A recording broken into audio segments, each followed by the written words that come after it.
Well, good afternoon, everyone. And on behalf of the board, the staff of Gardner Dairy Foundation, thank you very much for joining us for this, our post-AGM webinar. Normally at this time of the year, we of course have an in-person reception, but regrettably circumstances currently don't permit us to do that. But we really do appreciate you taking the time to join us for this webinar. Over the next hour, what we plan to do is reflect a little bit on the year past, but then importantly look at the year forward. And then we'll also have, as we usually do in these post-AGM receptions, we'll have a bit of a look at some of the projects that Gardner supports.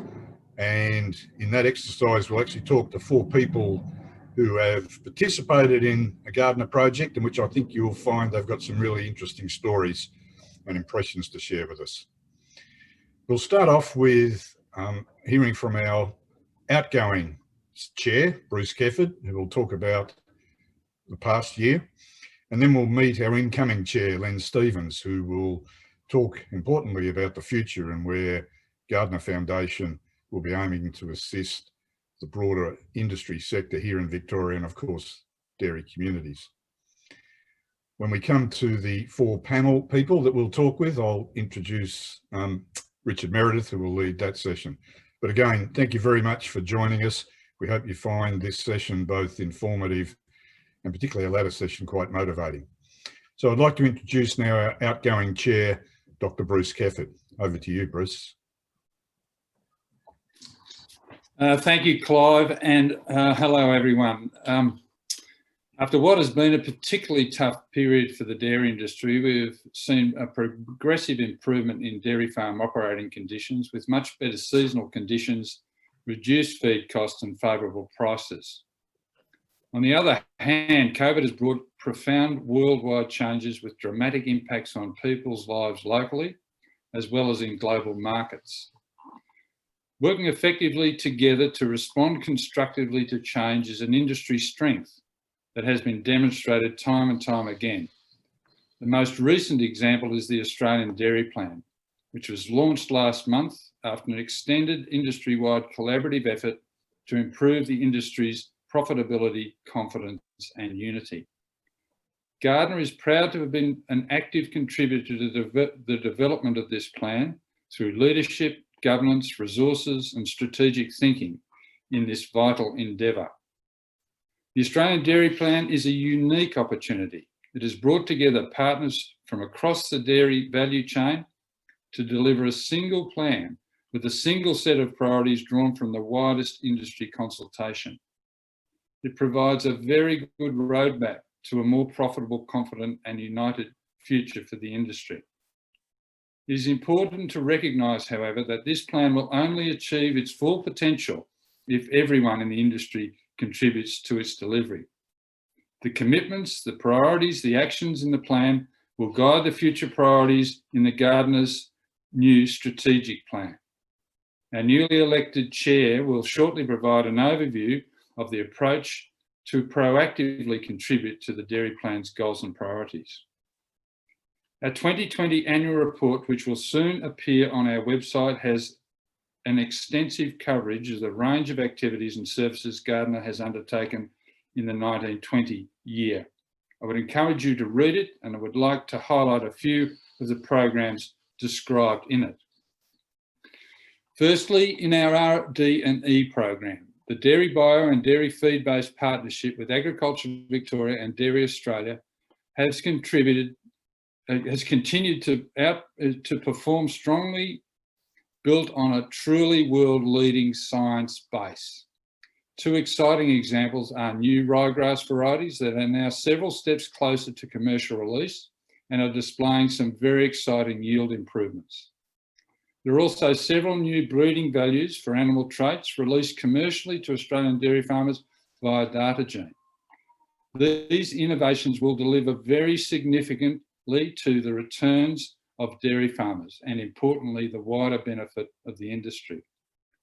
The capacity of these 3 organisations represents a remarkable asset for the dairy industry and one that should be treasured by it.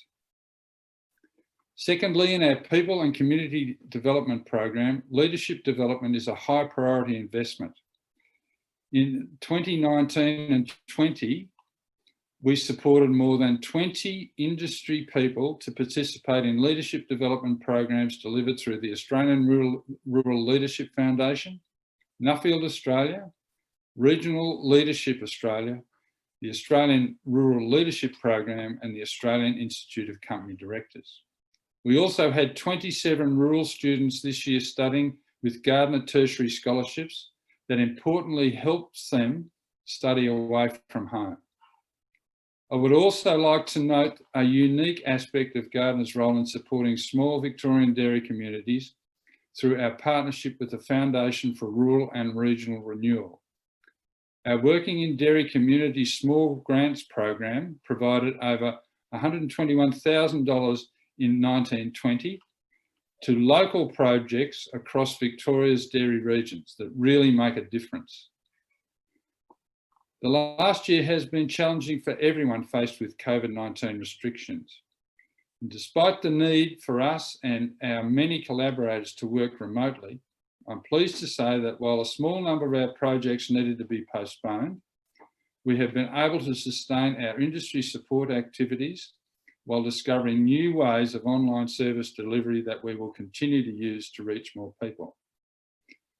I would also like to emphasise that despite the COVID impacts on financial markets, the Gardner's diversified investment approach has meant our asset base remains very sound and capable of providing funds for ongoing project investments. In conclusion, today is my last day as Gardner Chairman and a cause for a brief reflection on 6 excellent years. In this time, I've been privileged to work with outstanding people on important topics for a great industry. I think Gardner makes an important contribution, and it's thanks to many people, including the members, Grant, Terry and Paul, the Minister of Agriculture, the Gardner directors, the CEO and our marvellous staff, our partners and collaborators who help fund and deliver the programs, the Australian Dairy Plan chairs and CEOs and their staff for an outstanding effort, and of course the many farmers, manufacturers and dairy communities whom we serve. I'm very proud of Gardner, and I take with me a heart filled with gratitude for the opportunity to serve in this role and the many friends and colleagues it has given me. I would now like to introduce my successor, Dr. Len Stevens. Len is remarkably well qualified to take over this role. He brings a wealth of experience in corporate governance and leadership, science, stakeholder engagement and project management. He has a long history of working with the Australian agricultural industries, and I am sure he will provide an outstanding leadership of the Foundation and close engagement with the dairy industry. Over to you, Len.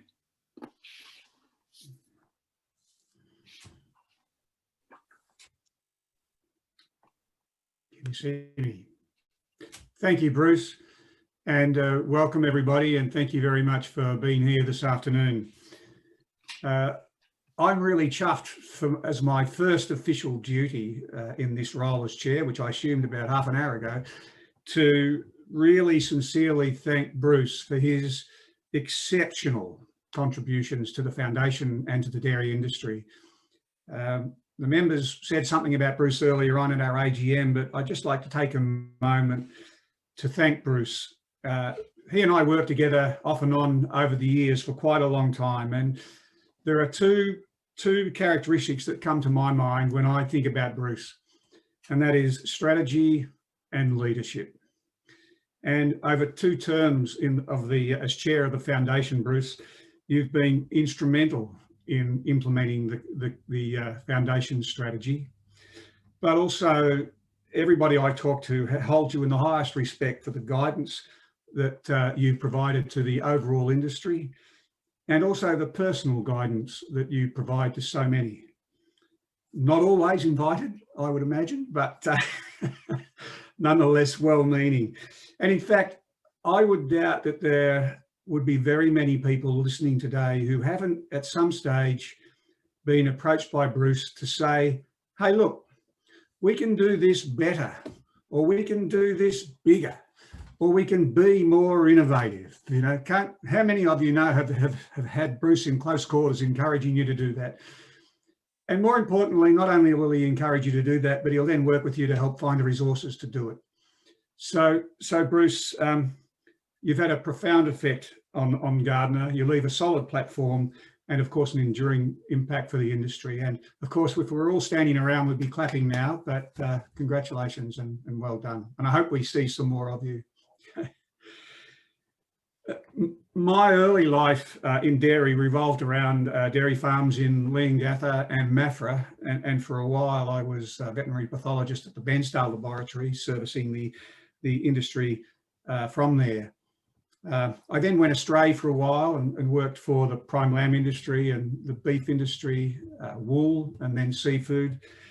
And they're all marvellous industries. You know, I learned a lot and great people, but now I'm back in the dairy industry. And, you know, for me, the dairy industry, I've always regarded as an industry with a really big heart. Yes, we have our problems, and like a family, it's easy to criticise the people you know well within the family. But, you know, Gardner and the dairy industry has always been really enthusiastic about embracing change and innovation. So I'm really pleased to be back. I recognise I've got a bit to learn and a bit to catch up with, but I'm really, really very pleased to be back. And look, it's an important time to be back too, because the work that all of you have done in preparation of the dairy plan gives a really clear path forward. And I'm acutely aware that I've joined the team at a time when we need to move on with implementation of the plan. We've got to get cracking.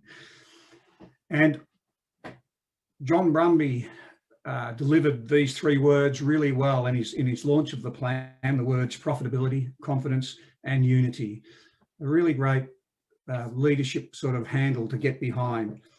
And so to deliver on those sentiments, what the Gardner Foundation will be doing will be focusing on where we have expertise, where we have experience, and where we can add the most value from our programs to attempt to work with others to deliver the plan. And it's been very reassuring over the past 12 months that I've been a director of Gardner to watch how Clive and his staff work with the directors to align the expertise we have with the expertise of Dairy Australia, with industry groups, with research agencies and so on. And, you know, they put together some fantastic programs. And I'd just like to talk to a couple of those that Gardner will be supporting as part of the dairy plan. First, relate to people and community development. Three areas in particular that line up with the plan: attracting new people to dairy, leadership development, and farm business skills. Attracting new people into dairy, both pre and post farm gate, is an existing area of investment for Gardner, and we'll continue to strengthen that through the offering of scholarships, through industry placements, and doing the research that we need to do to find out what the barriers are to people from rural and metropolitan areas joining the industry and working to overcome those barriers.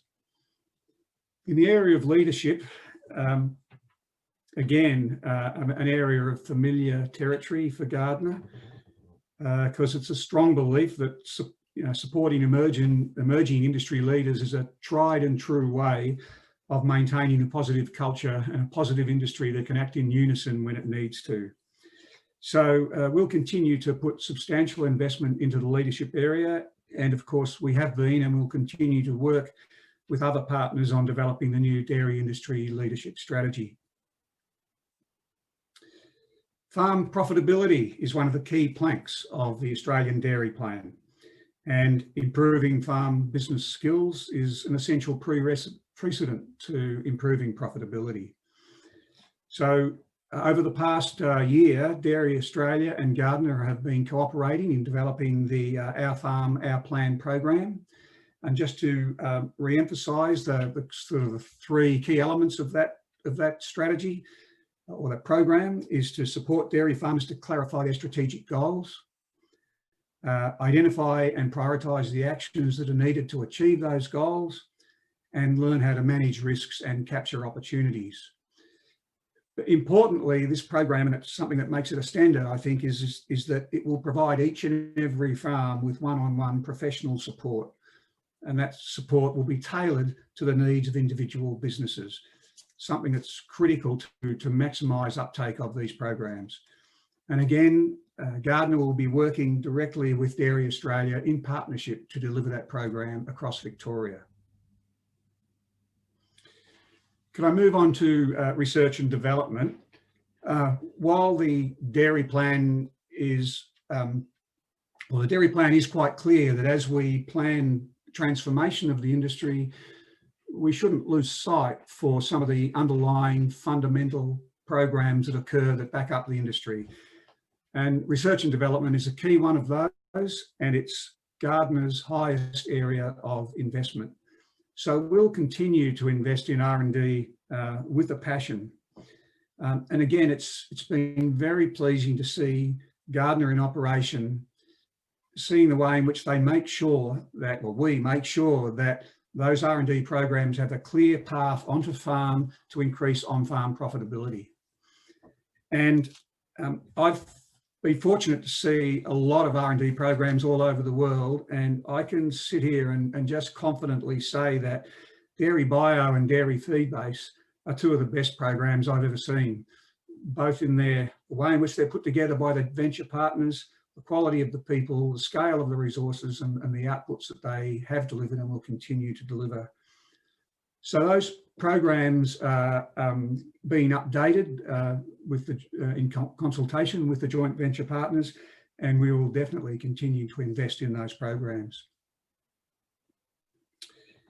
The area of industry engagement and strengthening communities is another area of the dairy plan that Gardner will support, as we have always continued, as we always have done so in the past. Things like development programs, supporting industry strategic consultations, working where we can to assist with the structural reform, supporting the well-being of dairy communities. So all of those activities will continue, and of course we'll always be around at times of crisis to contribute where our contribution can work best. So that's a quick summary of where we're going with where Gardner's going in support of the Australian Dairy Plan. It's been great to have Clive leading the show to sort of guide us all into the right directions and add his extraordinary level of knowledge to each of those programs has been very helpful to me as an incoming chair. So Gardner really is a truly unique organisation. Somebody said this morning that other states should be jealous of Gardner, and I agree with that. It is a really unique opportunity for Victoria. And so I'm, of course, very pleased to be able to lead the foundation for the coming years. I hope I've convinced you that we are solidly behind the Australian Dairy Plan.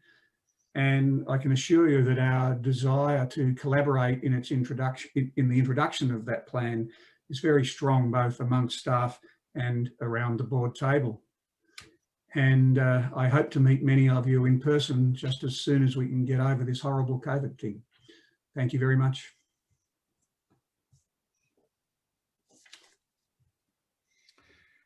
Thanks very much, Bruce and Len. Bruce, you've had a lot of comments made about you from quite well deserved from across the industry. Can I just add from my own perspective and on behalf of the Gardner staff, it's actually been a pleasure, a delight to work with you in taking Gardner forward, and in particular, working with the broader industry and the influence that you've had. So an outstanding effort, Bruce, and I and the staff are extremely grateful to you. And Len, Bruce, I think has well described Len's background, and similarly in the presentation he's just done, I think it should give everyone a lot of confidence and some real inspiration that I think Len will be an excellent follow-on from Bruce. And certainly I and the staff will be really looking forward to working with you, Len. We'll now move on. As Len mentioned, and I think Bruce did as well, leadership development has been a long-term priority for Gardner Foundation. We've invested in a range of development activities for the industry and for people in dairy communities, importantly, for many years. And the Australian Dairy Plan emphasises the importance of leadership and the importance of the influence that it has on culture in the industry and how people both within and outside the industry view all of us. We in Gardner have had a philosophy that has essentially been around the premise that we don't just provide leadership development opportunities for people who are aspiring to or already in formal leadership roles in the industry, albeit of course they are very important, but we see leadership as being something that applies right across the spectrum, from people who are just starting out on a farm through to those working in the service support industry, be they pre-farm gate, post-farm gate, but also in the communities that support our industry. And we also have had the view that leadership's not just about the skills and knowledge people have, but it's also about, and in many respects, perhaps more importantly about, what's the mindsets and behaviours that they have and bring to that leadership function. So in fact, our next session will talk with 4 people who have come from different parts of the industry and dairy communities, and they've participated in some activities that the Gardner Foundation has funded. I think you'll find their stories both interesting, entertaining, and also inspiring. Our MC for this next session will be Richard Meredith. Richard is the program manager for our People and Community Development program.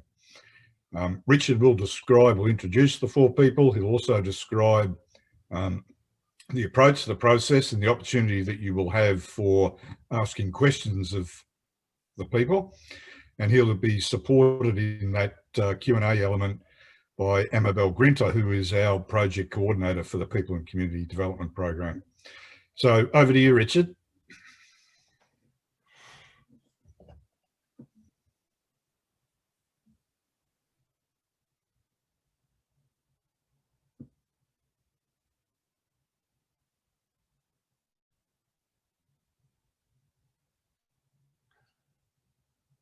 Thank you, Clive, and welcome everybody.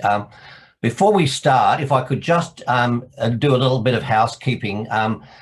I can see already, and thank you for those people who have already put some nice comments in the chat box.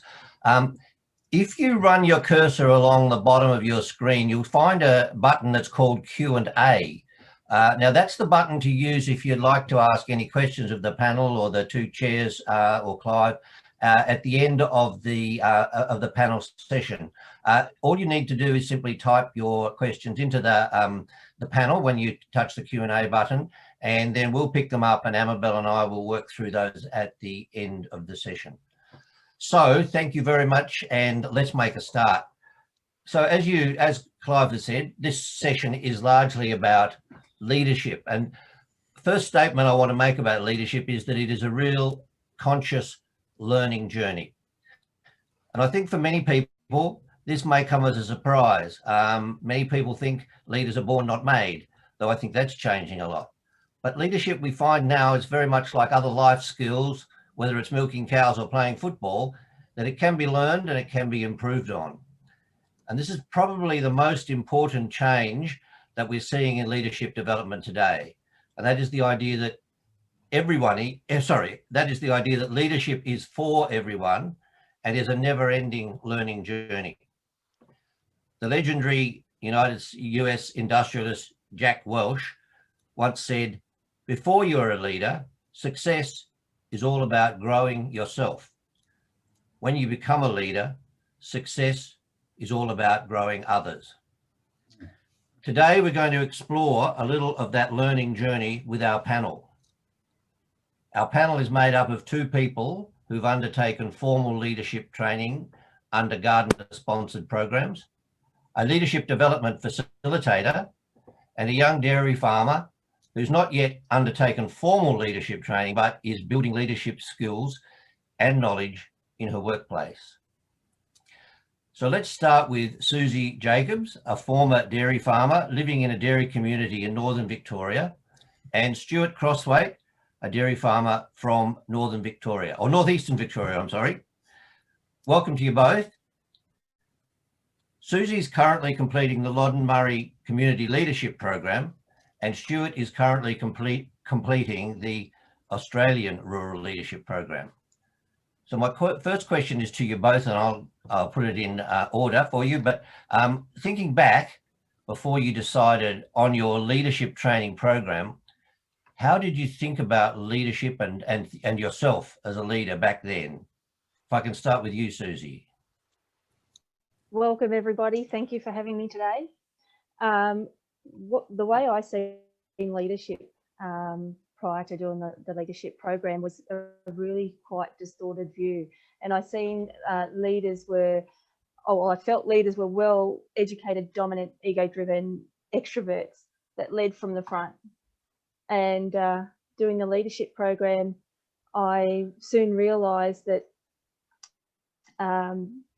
you know, for me, that leaders weren't that kind of people. They were people that worked together in the community to achieve goals to support their community.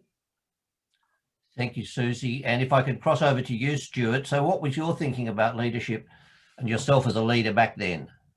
Thank you. Thanks everyone for inviting me along. Yeah, I probably looked at the footy coach or the Prime Minister as someone who inspires and takes people on a journey. In terms of myself, I probably saw myself as someone who I had a background where I went and studied in New Zealand and in Melbourne, and then I worked in the dairy industry with 2 milk companies as a farm consultant. And so I saw myself as having a unique background who could potentially show people a better way, maybe, a need to invest, a need to innovate, and that there was just an amazing opportunity in the dairy industry. So for myself, I hate negative people. I always see the positive aspects of anything. So, you know, a glass half full.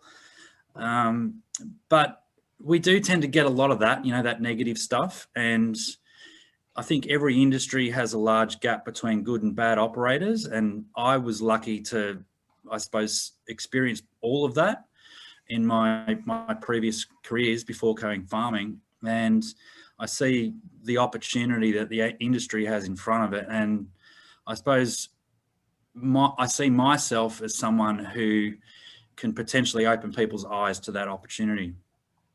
Thank you, Stuart. So back to you, Susie. What got you interested in applying for the LEAD Loddon Murray program? Last year, I worked for a charity called Rural Aid, and I worked in Victoria and southern New South Wales, supporting and advocating farmers through drought, you know, and crisis.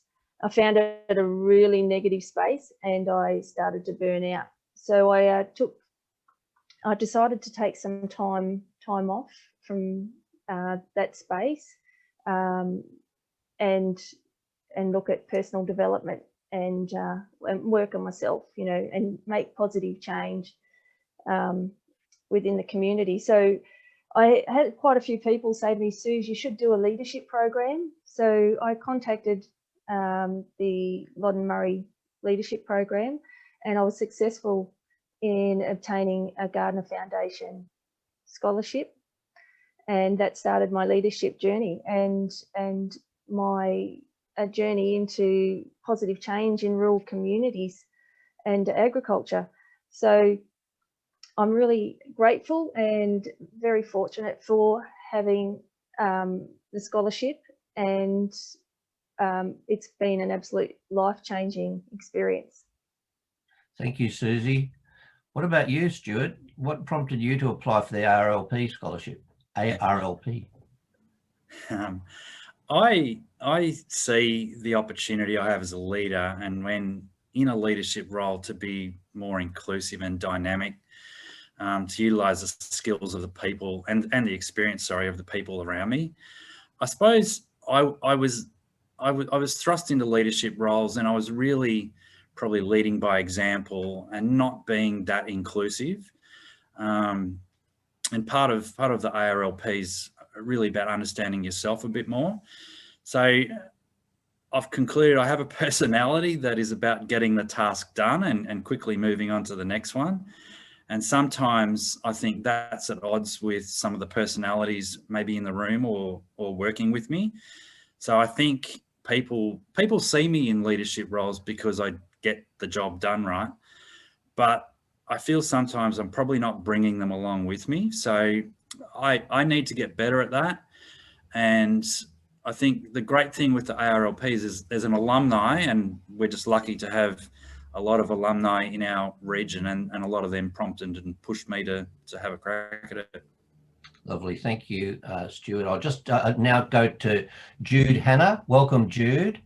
It's a nice segue for you. You're a leadership facilitator with Lead Loddon Murray.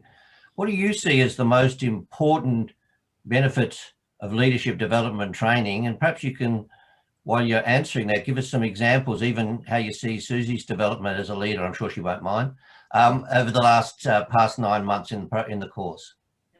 Thanks, Richard, and thanks to the Gardner Foundation for their tremendous support of our program. I think some of the key benefits that really stand out of our program is that we really immerse our participants in the regional context. So looking at both the regional and rural centres, we certainly focus a lot. You made a great comment, Richard, also about really understanding self. So we do a lot of understanding of self. What's our strengths? What's the areas of improvement? Another core area of learning is around leadership of others and systems, and that's everything from governance, advocacy, conflict resolution and team building. And then finally, we look at the leadership of communities. I believe the program really benefits the participants to think outside the square. It's like participants like Susie, who are the quiet achievers in their communities. And if I could have probably 24 participants like Susie, it would make my job a lot easier. Someone who comes into the program with self-doubt sometimes, they're teachable. People who come in with big egos is sometimes hard to break that. So I think that, you know, coming from a farm myself, I grew up with a father who was very quiet, very insular. He was very nervous in public, and on his bucket list was to be able to speak in public. And I've always been a big advocate for our farming communities having a voice, and that's what I believe is one of the great strengths of Loddon Murray community leadership, is getting those voices out in our rural communities and particularly in our farming communities. If I can give you an example of some of the great work that happens through the program, particularly with our community projects, is we have another participant this year that you're sponsoring, called Joe Holloway. Joe is actually from the rural community, and his project is around creating accessibility for disabled people in the community. Last year we had someone else focused on that project, so we were actually being able to match the two of them together and working on that focus. Just quickly, and to finish off with Susie, and I know she won't mind me blowing her trumpet, but I remember when she first came to me at the opening retreat that we have in Echuca, and you know, she had really big doubts about her ability, and to see her evolve in the climate that we've had to really navigate this year on an online learning environment, how she has lifted the spirits of others who have been the doubtful ones about, are we getting a comprehensive learning online? She's been actively out in community, working with other participants, delivering food hampers around mental health. You know, she's a great woman. I think she's, with this leadership under her belt, watch this space. Thank you. Wonderful. That's beautiful. Thank you very much, Jude. Lovely. And it's now my pleasure to turn to Angela Dunstan. Welcome, Angela. Angela, you came into the dairy industry from a nursing background about 5 years ago, and I think you've been working for Stuart now for about 3 years.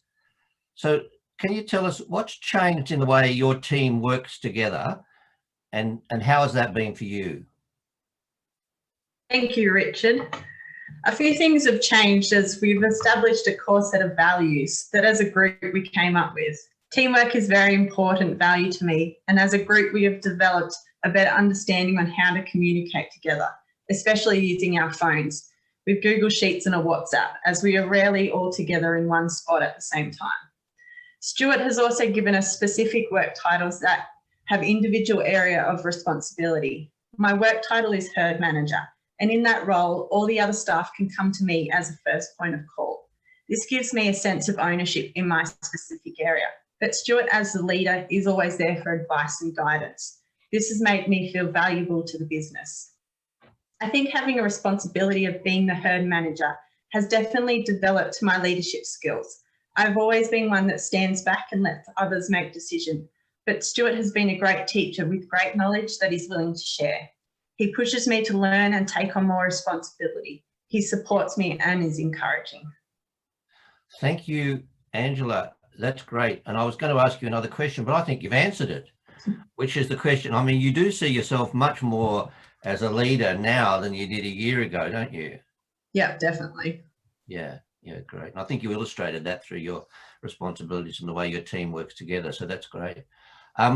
Before we go on, just a quick reminder, those in case you didn't pick it up earlier on or you've come in late, if you want to ask a question, we'll take questions at the end.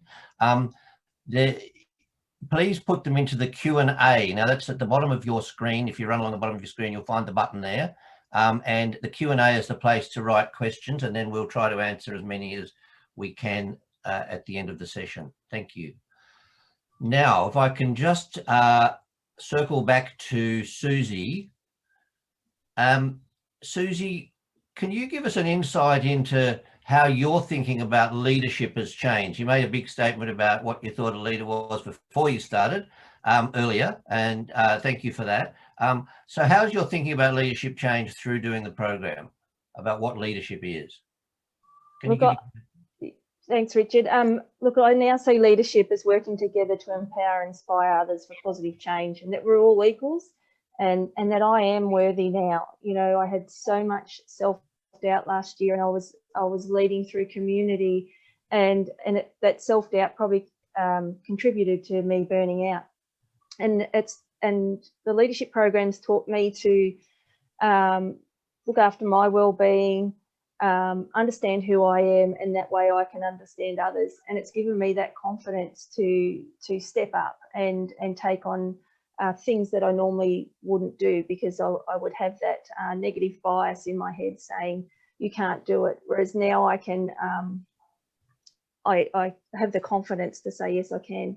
And Jude and I the other day were having a conversation about my growth, and she came up with this little story. You know, she said that, you know, I see that you've jumped in the boat and you've put up the sails and you've set sail and you're off. And then she sees the little bit of self-doubt come in, and she's at the beach saying, keep going, you know.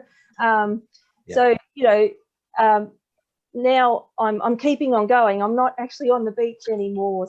So, you know, I still want to continue my leadership journey, supporting and building resilience and capacity in rural communities, and being that positive change, and looking at, you know, crisis and all those negative things as opportunities for change, and having people look forward to the future and not look back. It is amazing how overcoming imposter syndrome and building some confidence can make a huge change to your mental attitude, isn't it? Oh, for sure. Mindset, you know, yeah, absolutely. Change in mindset. Yeah. You know. Thanks, Susie. I'm going to turn back to Stuart now. Stuart, as Angela has mentioned, you've made some changes in the way your staff work together in your business since you've been doing the ARLP program. Can you describe those changes and why you made them, and tell us a little bit also about how you see yourself as having changed as a leader and the way you act as a leader. Sure. Look, like most dairy farms, I've been farming for 15 or 16 years now, and we've had our fair share of turnover over the years. So we've turned a lot of staff over, and I concluded that, and we've grown the farm a lot, but I concluded that if we wanted to continue to grow, I needed to find a better way to employ people and manage people. I think, I think a lot of dairy farmers treat their people like their cows sometimes, and we just have to do it a better way if we want to grow. Growth is going to rely on us being better with our people management. So, look, as Angela said, over the space of a few months, we gravitated to a core set of values, and I really tried to, and this was hard for me, but I really tried to not be involved. I wanted them to come up with it, and those values were really probably the starting ingredients of trying to build a culture in our workplace where we had a bit of a baseline that we could, discipline people. We could, have a baseline how we treated our cattle, how we treated the equipment, how we treated each other. So we ended up gravitating to a core set of values.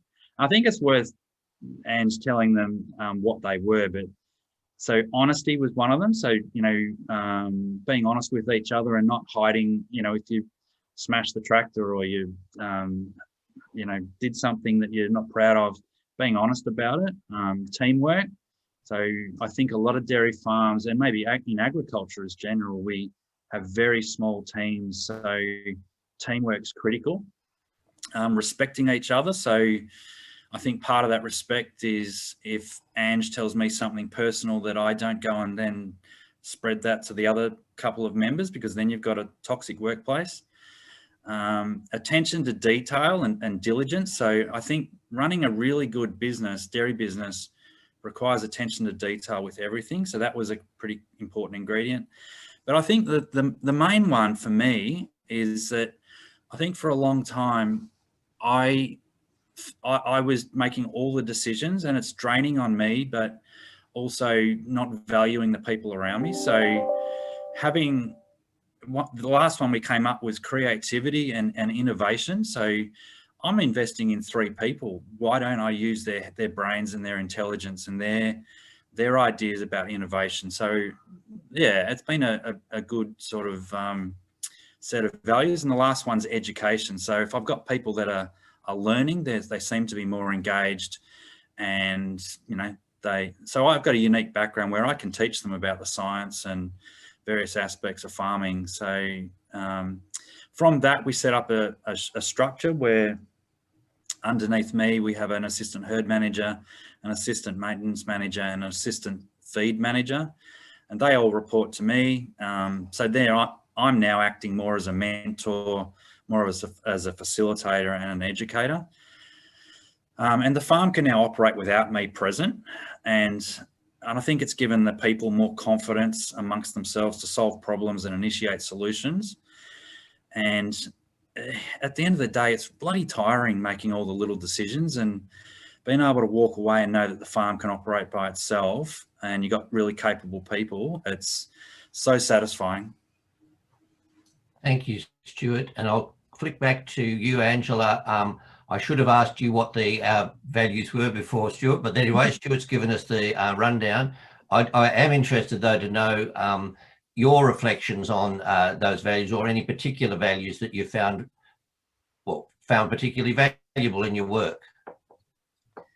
Well, as I said before, teamwork was really important to me. And I think setting those values, we now are communicating better together. Yeah, okay. I've got another question for you while I have you there in the chair. As a young dairy farmer, do you have any plans for your own future leadership development? I'd like to apply for the Alpine Valley Community Leadership Program next year. Are there specific things you're looking for through a program like that? I just like to build more confidence in making my decisions. Great, great. I'm going to now ask a general question of all of you. And so I'll go around one at a time, as that's the way the webinar works. But if you can just take this question on board, if you were to think of one benefit that you've witnessed or experienced, either in others or yourself, through the application of good leadership, what would it be? I start with you, Jude. Oh, Richard, one, come on. I know. Focus. You know, I'd definitely say do the work on understanding yourself and your leadership style, because how many local councillors have we seen with the cringe factor that really have no self-awareness? Definitely, and understand the lens that you view the world through is very important. To be a true servant leader, it's really take a step back, speak thoughtfully and carefully, and listen thoroughly without bias. And sorry, that's more than one. No, that's a lovely combination of great ideas, and thank you. I think you've encapsulated it really well. Thank you for that. So if I can, I'm going to move quickly to Susie, if you can respond to the same question, Susie. Mine is recognise other skills, just like Stuart said. You know, we learned in the leadership program that everyone has different skill sets and different personality types. So, you know, my background was nursing previous, and so I therefore look at well-being as you know, caring for people and stuff like that. So you need to recognise other people's skills and ask for help. That's Thank me. you. And Stuart. I'm going to buck the trend too. I'm going to give you more than one, but the main benefits I've witnessed and experienced are, for me, you know, I think leadership is about managing yourself better. So that, I think Jude mentioned the self-awareness and awareness of people. That's really important, and that's something I've really learned. But on the back of that, I've witnessed and experienced a better work-life balance, because that was terrible. My days off were going to meetings. A more productive workplace. So I'm investing in these people. How about we get a better outcome for the business?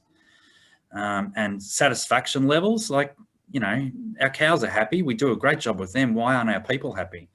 So I'm really pleased to see, well, hopefully the staff getting more enjoyment out of being there and connecting people. So I think the great leaders that I think about connect you with who you need to be talking to. Thank you, Stuart. And so, Ange, on the same question. I think the good leadership is how we have the values and how we've agreed to how we want to treat each other, how we want to treat the cows, and how we want to work together. Yeah. Great. Terrific. Okay, thank you. And I think I've got time for another question. I'll just do this, go around quickly. We've got a few questions in the chat, in the Q&A, so we'll come to them next. Yeah. So this is just a quick one for everybody. I'll start with you, Jude. What is the leadership behaviour you'd most like to improve or in yourself or aspire to in yourself? I would say, Richard, the ability to provide sage wisdom in a calm, respected and authentic leadership way, be comfortable in my own skin, speak with clarity and raise those up around me to reveal their greatness. Thank you. Thank you. Susie? Recognise when to say no, because when you say yes to something, you're actually saying no to something else. Great. Thank you. Stuart? Sorry, what was the question? Yeah, what is the leadership behaviour you would most like to improve or aspire to in yourself? Be more inclusive. Okay, beautiful. Thank you. And Angela? I'd like to be more assertive. I'd like to be confident in my ability. I'd like to be clear and controlled in how I say things. Great, lovely. All right, beautiful. That finishes that very well. And thank you all. Now we do have some questions, so I'm going to pass over to Amabel who'll take us through the questions that have been put onto the Q&A, Amabel. Yeah. So if anyone Right. has any questions, feel free to put them through to the Q&A. Sorry if we don't get to all of them right now, but we're going to start with one from our newly appointed chair, Len Stevens. He has asked, have you thought about how your leadership style might adapt to the Trumpian world of identity politics, history rewriting, fake news, and anti-establishment movements? Who'd like to start? Oh, Jude, you're on. I don't know how that happened, but you didn't get a choice. Gee, thanks, Len. That was a really good one, wasn't it? Wow. Let me focus a bit on the world of identity politics. You know, my hope as being a program facilitator of leadership is really to create new leaders who sit in those powerful positions and really lead from authentic self. I think, without getting too politically driven, I think we need people who can, you know, I think Brene Brown, words come to me quite often as, she said, if those that don't come into the ring with you to address powerful issues, and all the only ones throwing stones at you are in a stadium, listen to those who are in the ring with you. So I think it's about really, we've got a chance now to really rewrite history on how we develop leaders to sit in those political positions. Thank you, Jude. It's optional. If anybody else would like to jump in, any of the other panelists would like to jump in, please. Okay, Stuart. I struggle, like a lot of people, with Donald Trump, but I think being authentic and being aware and being adaptable is really important in leadership. So I think also we try to probably solve all of the problems at once rather than focusing on just one little problem and doing that really well, create a bit of momentum and then build on that and build on that and build on that. I think Donald Trump, you know, the Trumparian sort of ways, yeah, I struggle with that a bit. But I think we've got an opportunity with the dairy plan to not try and fix everything at once, but just work on a few key things and build a better culture and a better environment for all of us. Thanks, Stuart. Anybody else want to jump in, or we can move to the next question? Okay, we'll go to the next question, I think, Amabel. So we have a question here from Pippa Connolly. She's asking, as aspiring leaders in the farming community, what is the big issue that you need to get across to the non-farming community to achieve enduring change? Stuart's enthusiastic. Oh, Susie. Oh, no, Stuart. Look, I think I've done a lot of work in the northeast of Victoria with the Alpine Valleys Dairy Group, and we asked ourselves this question, and we thought the dairy industry is very good at telling itself that there's a great opportunity here, but we do a pretty ordinary job in the community. So I think the opportunity is to really explain to the community that dairy should be a first choice. It's a great earner. You can, you know, it's a get rich scheme if you want to go that far. But I think we have to be better at telling the community and the world that dairy and agriculture is a better opportunity.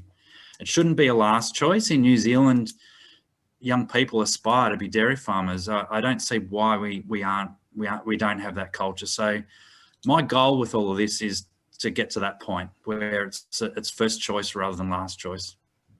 Thank you, Stuart. Amabel, I think we have time for just one more question. Yeah. So we have a question here asking, so we all want to see diversity in leadership. Having young people involved in the industry, leadership roles and discussions is an example of this. What do you believe we need to do differently to encourage the involvement of young people in industry leadership roles and decision making? Any volunteers? I can speak to that, Richard. Certainly. Thank you. You know, I feel at the moment what we're doing with our leadership programs certainly is that we certainly embrace our young into the program. The 2 Gardner recipients last year in our program were in their early 20s. They were young women working on dairy farms up near Echuca. What I do like about these leadership programs to be able to encourage young ones in is that they come into an environment where they first think, oh my gosh, there's a lot of oldies here, but the wisdom that's passed on, I think it's just about getting into conversations with younger people. I believe that our education systems should be having conversations around career development, around access to leadership, access to industries that have all these available. So yeah, these programs definitely have diversity, and I think we're getting there. Thank you, Jude. Susie, did you want to speak? No, thanks, Richard. No, okay, all right. That's fine. Anybody else want to tackle that one? Okay, thank you, Jude. That was really good. And I think, Amabel, I think we're at the end of our time, aren't we? Yeah, unfortunately, I'm sorry about the questions that weren't answered there, but there were some really good ones that came through, so thank you. And I would just like to thank the 4 panellists, Angela Dunstan, Susie Jacobs, Jude Hannah and Stuart Crosswaite, for your time and experience and sharing your wisdom and experience with all of us this morning. It's been really great, or this afternoon, sorry, I should say. And with that, thank you again, and thank you for all those who attended. I'll now hand back to Clive to close the session. Thanks very much, Richard. And in particular, I want to thank Stuart, Jude, Susie and Angela. I don't know, but I'm sure everyone else, I always find it inspiring to hear the stories of individuals, no matter what point in their learning they are. And to be honest, whilst I respect deeply the leaders that we've got in the industry currently, perhaps it's because as I get older, but I always get really inspired by the younger ones and those that are on their learning journey. And I think the comments that we heard not only reflect the importance of us needing to take a different perspective on leadership and being leaders, but also the powerful impact it has on communities, on businesses and on individuals. And then in turn, the powerful impact it can have on how the industry is perceived. A couple of you mentioned, the impact on culture. Stuart, I think you talked about the perception of our industry, and the collective views that you've put forward are certainly strongly reflected in the commitments that are in the dairy plan. And one of the challenges for us is not only how do we broaden the opportunities for people to do the sort of leadership courses that you guys have all either delivered or are participating in, but then there was also, I think that last question was, how do we actually give people that have got more opportunity? How do we give young people more opportunity to display those leadership skills? So there's some real challenges for us there. And one of the reasons why Gardner, we put an emphasis not in giving people access to these sort of development opportunities, but it's why we put an emphasis on getting stories around people stories, if you like, out into the press that we do, because stories from individuals are extremely powerful. We've run out of time now. Can I thank our 2 chairs, the outgoing chair, Bruce, incoming chair, Len, the panellists. Can I thank Richard and Amabel and also the other Gardner staff who have worked hard to get this together and do throughout the year. It's a privilege for me to work with you. Can I thank all of our attendees again, and I think Len said this really well, but also Bruce. Gardner can really only be as strong as the partnerships and the collaborations that we have with others such as you're individually in the organisations. And we very much look forward to working with you over the coming year. So enjoy the rest of the day, and let's hope for another strong season in the dairy industry going ahead. Thank you very much. Have a nice day.